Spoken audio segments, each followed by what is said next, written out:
जय एस्ट्रो पाठशाला में आपका स्वागत है। आज हम बात करेंगे धनिष्ठा नक्षत्र के बारे में। यह सौरमंडल का 23वां नक्षत्र है। इसके देवता हैं अष्टवसु। अष्टवसु का मतलब 8। पहला आप, दूसरा ध्रुव, तीसरा धर, चौथा सोम, पांचवा अनिल, छठा अनल।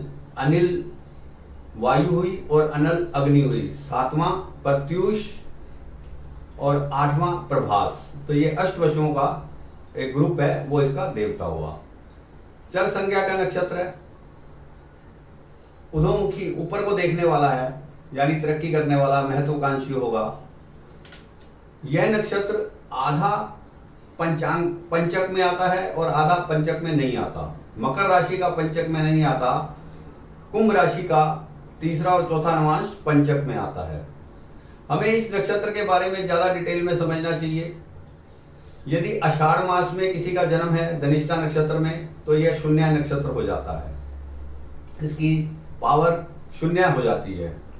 यदि बुधवार को जातक का जन्म हुआ, उस दिन धनिष्ठा नक्षत्र है, तो यह दग्ध नक्षत्र कहलाता है। अग्नि तत्व इसमें बढ़ जाता है। यदि किसी कारणवश किसी जातक का जन्म मंगलवार को हुआ हो और उस दिन धनिष्ठा नक्षत्र हो, तो ये उपद्रव ज्यादा करता है। उसकी जीवन में उठापटक ज्यादा रहेगी, अप डाउन चलता रहेगा। ये कुल संज्ञा का नक्षत्र है कि ऐसा जातक अपने परिवार में, अपने समाज में बहुत तरक्की करेगा, उसका नाम होगा। इसे स्त्री जाति का नक्षत्र माना गया है, क्योंकि जो अष्टवसु मैंने अभी आपको बताए, उनकी वसुओं की शक्ति का प्रभाव देखा जाता है इसमें। उन गण का महत्व नहीं है। यहाँ पर जो गण हैं उनका महत्व नहीं है। एक चीज विशेष आप ये भी ध्यान रखेंगे, यदि किसी का धनिष्ठा नक्षत्र है, जन्म नक्षत्र चंद्र राशि का, तो अगर वह पुरुष होगा तो उसकी आदतें स्त्रियों जैसी होंगी, उसका पहनावा भी स्त्रियों जैसे होगा, बाल लंबे लंबे होंगे। मतलब जो स्त्रियां करती हैं हार श्रृंगार, वैसे उसको शौक होगा हार श्रृंगार करने का। यह भी आप इसमें ध्यान रख सकते हैं।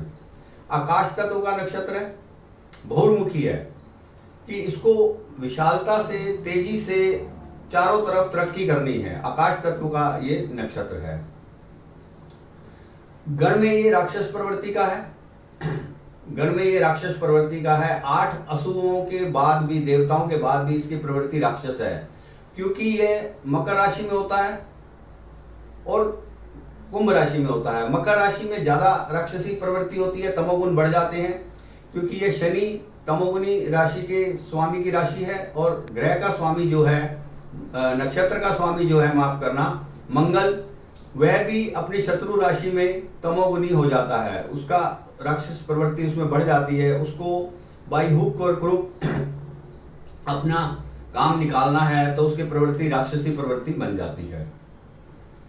यह जातक सेवक है, शूद्र जाति में आता है, सेवक माना जाता है, क्योंकि इसका संबंध ज्यादातर किसानों से, शिल्पियों से, मूर्तिकारों से, छोटी जाति के लोगों से संबंध होता है, तो इसलिए ये सेवक जाति में आता है। अब हम इसके अंगों की बात कर लेते हैं कि इससे अंग क्या क्या देखने चाहिए। घुटना, पैर, टखने, पिंडली, भुजाएं, पीठ और गुदा। गुदा स्थान से लेकर पीठ तक, ऊपर तक जाने में जो कुंडली जागरण की जगह है, वह भी इस नक्षत्र के अंतर्गत आती है। यदि कोई जातक ज्यादा पाठ पूजा करता है, अपनी कुंडली जागरण कर लेता है, तो उसको काफी समस्याओं से राहत मिल जाती है। और यह नक्षत्र अंगिरा वंश के अंतर्गत आता है। यह नक्षत्र अंगिरा ऋषि के अंतर्गत आता है। उनका जो वंश है उसके अंतर्गत आता है। यानी उसके अंदर क्या खूबियां होंगी, यदि वह पॉजिटिव होगा, शुभ होगा, आग के गोले की तरह होगा, दुष्टों को नाश कर देगा, जला देगा। जो दुष्ट हैं और जो उसके दोष हैं, स्वयं के दोष, उनको भी जलाकर राख कर देगा। शर्त यह है कि उसे पॉजिटिव रहना पड़ेगा, नक्षत्र को पॉजिटिव रहना पड़ेगा। मकर राशि का धनिष्ठा नक्षत्र, जो यदि मंगल मकर राशि में है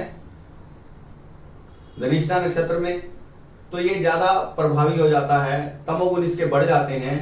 चंद्र भी इसमें बैठा, शनि भी इसमें बैठा, या राहु केतु भी इसके साथ हो, क्योंकि शनि का तो धनिष्ठा, चंद्र का तो धनिष्ठा नक्षत्र है ही।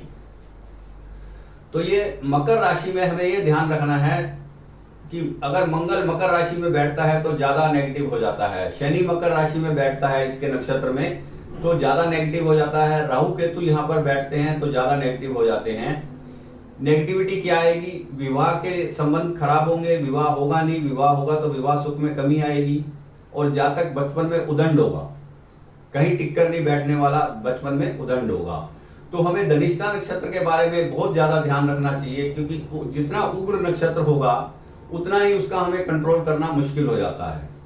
यदि 7th लॉर्ड या 7th भाव का संबंध धनिष्ठा नक्षत्र से हो जाए, जो हमारी कुंडली में 7th लॉर्ड है या 7th भाव है उसका संबंध धनिष्ठा नक्षत्र से हो जाए, तो जातक के विवाह सुख में कमी और वैवाहिक परेशानियां बढ़ती रहती हैं, वैवाहिक परेशानियां बढ़ती रहती हैं।